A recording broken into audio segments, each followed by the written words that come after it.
ഭൂമിദേവി ചിരിക്കുകയാണ് മനുഷ്യരെ നോക്കിയിട്ട്, പരിഹസിച്ച് ചിരിക്കുകയാണ്. കാരണം ഭൂമിദേവിയുടെ ചിരി എന്തിനാന്നൊക്കെയാണെന്നറിയോ? കാരണം മനുഷ്യൻ കുന്നുകളെല്ലാം ഇടിച്ച് നിരത്തി, വയലുകളെല്ലാം തൂർത്തു, ജലാശയങ്ങളൊക്കെ മണ്ണിട്ട് നികത്തി. അപ്പം മനുഷ്യൻ്റെ വിപരീത ദർശനം നോക്കി ഭൂമിദേവി പരിഹസിച്ച് ചിരിക്കുകയാണ്. അതേപോലെ ഭൂമിദേവി പറയാണ്, എൻ്റെ ഉടമസ്ഥാവകാശത്തിന് വേണ്ടി എത്ര രാജാക്കന്മാർ പരസ്പരം യുദ്ധം ചെയ്തു, എനിക്ക് വേണ്ടി എത്ര ആൾക്കാർ ജീവൻ കളഞ്ഞു. അങ്ങനെ എൻ്റെ മടിത്തട്ടിൽ എൻ്റെ മക്കളായ രാജാക്കന്മാർ എത്രയോ പരസ്പരം യുദ്ധം ചെയ്തിട്ട് വീണ് മരിച്ചു. അപ്പോൾ അവരുടെ ദുരന്തം നോക്കി ഭൂമിദേവിക്ക് അപ്പോൾ കണ്ണീരല്ല വരുന്നത്, ഭൂമിദേവി പരിഹസിക്കുകയാണ് ചെയ്യുന്നത്.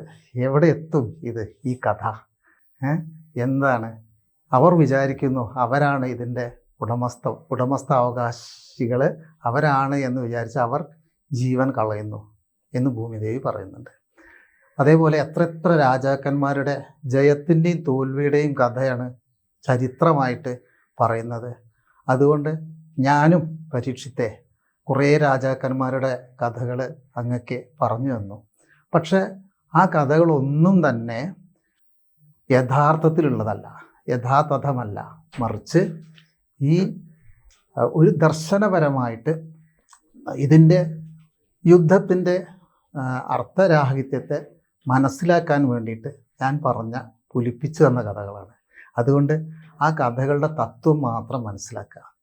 അപ്പോൾ ഇത് ഏറ്റവും വലിയൊരു ദർശനം ഭാഗവതം ആ 12-ാം സ്കന്ധത്തിലെ 3-ാം അധ്യായം എത്തുമ്പോഴത്തേക്കും വെക്കുകയാണ്. സമ്പൂർണ്ണ ജാതകം സാധാരണ ജാതകമല്ല, സമ്പൂർണ്ണ ജാതകം 75 പേജുകൾ അടങ്ങുന്ന സമ്പൂർണ്ണ ജാതകം 250 രൂപയ്ക്ക് ഇനി നിങ്ങളുടെ കൈകളിലേക്ക്.